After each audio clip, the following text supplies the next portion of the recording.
good games against the Magic last year. Do you think that helped maybe when they were looking for a big man and they didn't know what you could do? No. Didn't hurt.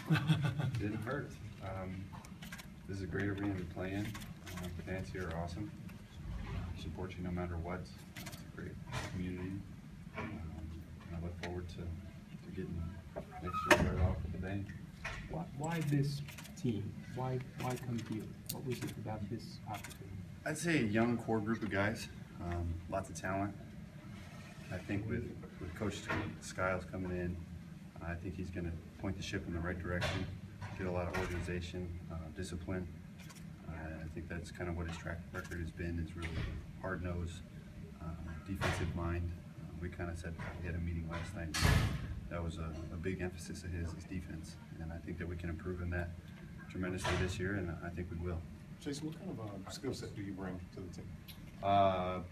Hard-nosed player, great pick and pop, mid-range jumper, always willing to do the little things no matter what. Really just trying to give anything to help the team win. Jason, what's your memories of that February game here? I think you had 21 in the first half. I was on fire. I was on fire. That was a great game, for me at least. 21 points at half, like you said. Kind of cooled off a little bit at the second half. I think Coach Borrego at the time, he was an old coach of mine down in New Orleans, and he kind of changed up the strategy against me. He said, "Don't let him shoot anymore." So, no, it was a fun game for me, and I had a good game. The makeup of the roster, it seems like that power forward position is kind of up for grabs. Was that appealing to you, knowing that there's an open position?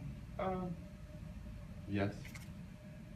I would lie if I said no, but yes, I think that we have a great group of bigs with Nick, Channing Farai, Dwayne Dedman. It's a good group of guys right now that are going to go out there and compete for that spot. No matter who's out there is going to be a great fit for us. You're friends with Ryan Anderson. He's spent, I am. I think 3 seasons here. Did you speak with him at all, kind of scout out the Magic in Orlando before you entered into contract negotiations? Well, the coaching staff has changed since he was here.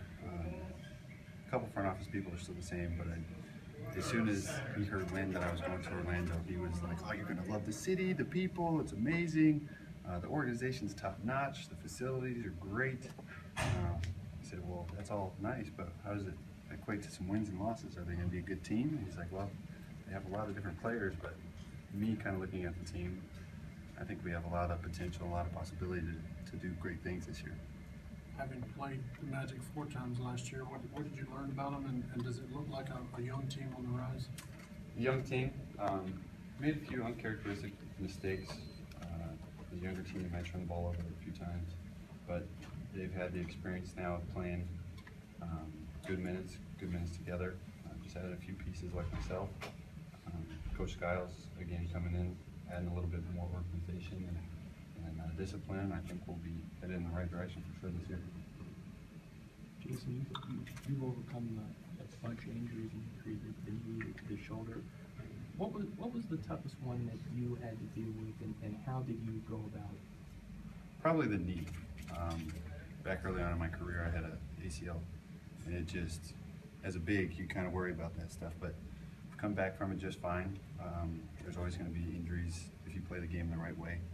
It's how you overcome those injuries, and I think that last year being healthy for all 82 games, playing solid, it's really turned me around. I got to take care of the body, and it really means a lot to me and to my family, really, to go out there and be a professional. Jason, being a stretch 4, coaches talk about how that dramatically changes the game when you pull that other big away. Can you just talk about how how that is a valuable asset to a team when you see 4s getting paid now, you see 4s in big demand? It stretches the defense out. I think with Channing out there, with myself out there, it's going to provide a little bit more spacing for Alfred to get into the paint, get easy layups, as well as Vic. And it's going to be a great opportunity for those guys to play with us, but a great opportunity for us to play with them as well. Some 3s. Is that a shot you're comfortable with, or can you extend your range out to that 3-point line more? I'm working on it. I worked on it a lot last year. The boy's been a very capable shooter. I just never really taken that chance. I think it's something that I'm going to work on a lot this summer, and hopefully we'll see more of it this year. What are some of your initial impressions of Scott? You said he's going to emphasize the defense end of the court. What have you heard about him? What did you learn about him over the last week and a half? Did you research? He's a hard-nosed coach. Really emphasis on defense, playing the game the right way. Just kind of little details about the game of setting screens and really communicating on the defensive end. Offense will come, but every night you can always play defense. So I think for him, it's really just providing that structure for the young guys to really follow and go from there.